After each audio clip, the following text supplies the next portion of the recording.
महाड़ चवदार तालाब सत्याग्रह आंदोलन दलित शोषित आदिवासी भाइयों के लिए पीने के पानी का हक दिलाने वाले संविधान निर्माता बाबा साहब डॉक्टर भीमराव अंबेडकर जी को सत सत नमन करते हैं। महाड़ चवदार आंदोलन की 94वीं वर्षगांठ के अवसर पर बाबा साहब अंबेडकर जी को सत सत नमन करते हैं। शुभेच्छु नरेंद्र सिकरवार, संपादक खबर जनाबाज न्यूज पोर्टल, ग्वालियर, चंबल, मध्य प्रदेश। नमस्कार साथियों, मैं नरेंद्र सिकरवार खबर जनाबाज में आपका एक बार फिर से स्वागत करता हूं। आज हम आपके लिए विशेष दिन पर विशेष बात लेकर के आए हैं। आज 20 मार्च का दिन है।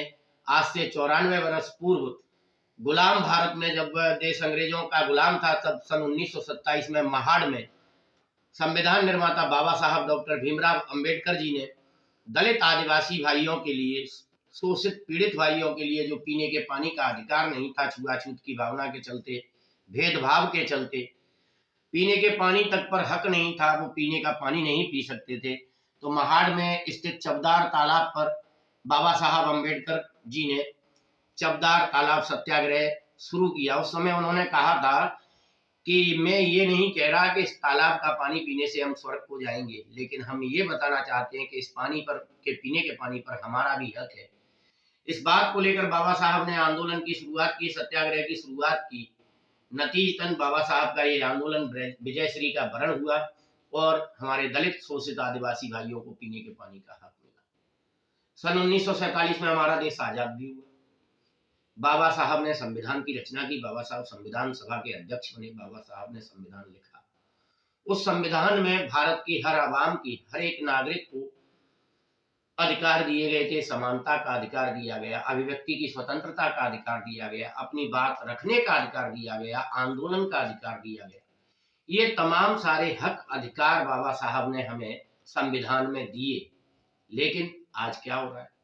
आज 20 मार्च 2021, 1927 से 94 वर्ष के बाद की ये स्थिति है। 94 वर्ष पूर्व बाबा साहब महाड़ में इस आंदोलन की शुरुआत करते हैं। 94 वर्ष बाद आज उसी संविधान की क्या स्थिति है कि संविधान पर चौतरफा हमले हो रहे हैं। हमसे हमारी बात करने का हक छीना जा रहा है, हमसे हमारे आंदोलन करने का हक छीना जा रहा है। इसका ताजा तरीन उदाहरण आप देख सकते हैं।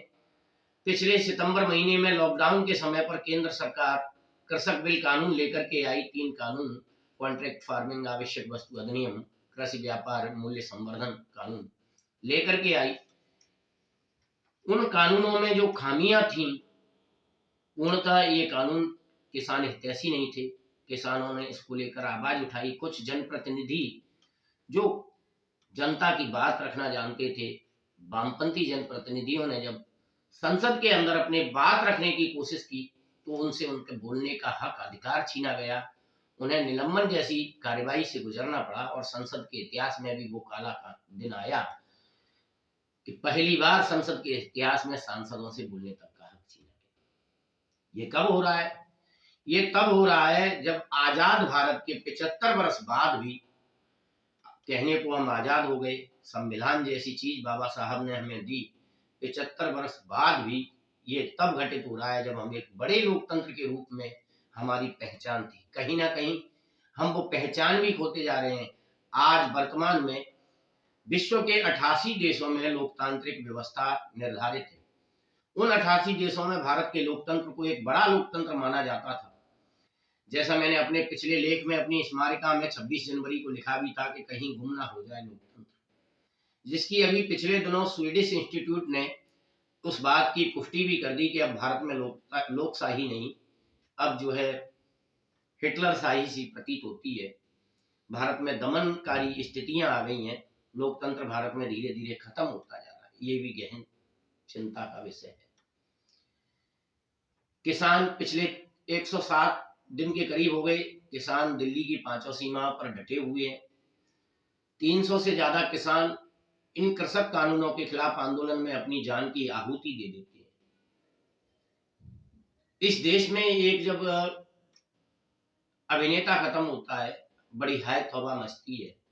एक हाथी का जबड़ा फट जाता है, बड़ी हाय तौबा मस्ती है। हाथी खत्म हो जाता है, हथनी, हाय तौबा मस्ती है।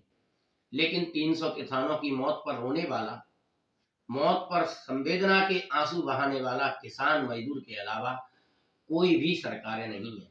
ऐसा ही हम मध्य प्रदेश की बात करें तो मध्य प्रदेश में भी सीएम राइज के नाम पर जो स्कूलों पर कुठाराघात, स्कूलों को बंद करने की मुहिम छेड़ी जा रही है, ये कहीं ना कहीं हमारे संवैधानिक अधिकारों का हनन है।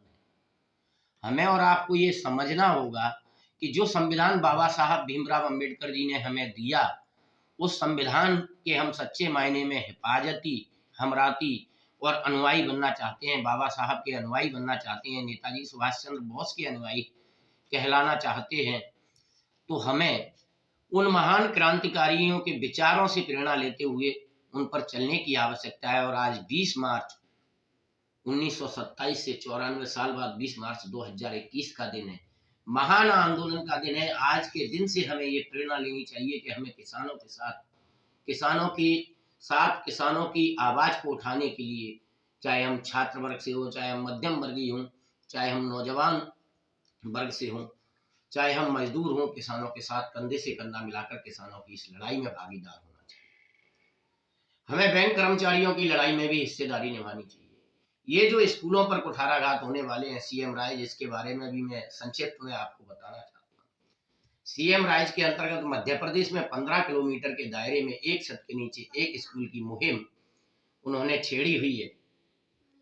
फिर जो बिल्डिंगें समाप्त हो जाएंगी, जो बिल्डिंगें खाली हो जाएंगी, उनमें वो अपने आरएसएस की विद्या भारती नामक संस्था के द्वारा गुरुकुल पद्धति पर शिक्षा की बात कर रहे हैं, जो उनकी बहुत गहरी साजिश है। इन तमाम सारे बिंदुओं को समझने की जरूरत है। अंत में मैं केवल इतना ही कहना चाहूंगा कि हमें बाबा साहब भीमराव अंबेडकर जी से प्रेरणा लेते हुए, नेताजी सुभाष चंद्र बोस जी के विचारों को आत्मसात करते हुए, शहीद आजम भगत सिंह के विचारों को आत्मसात करते हुए आज 20 मार्च 2021 को एक प्रण लेना चाहिए कि हम अपने हक अधिकार की लड़ाई के लिए, चाहे वो किसान लड़ रहे हों, चाहे वो मजदूर लड़ रहे हों, चाहे वो नौजवान लड़ रहे हों, सभी को एकजुटता से आना होगा और इस लड़ाई को आगे बढ़ाना होगा। जय भीम, जय हिंद, जय भारत, लाल सलाम।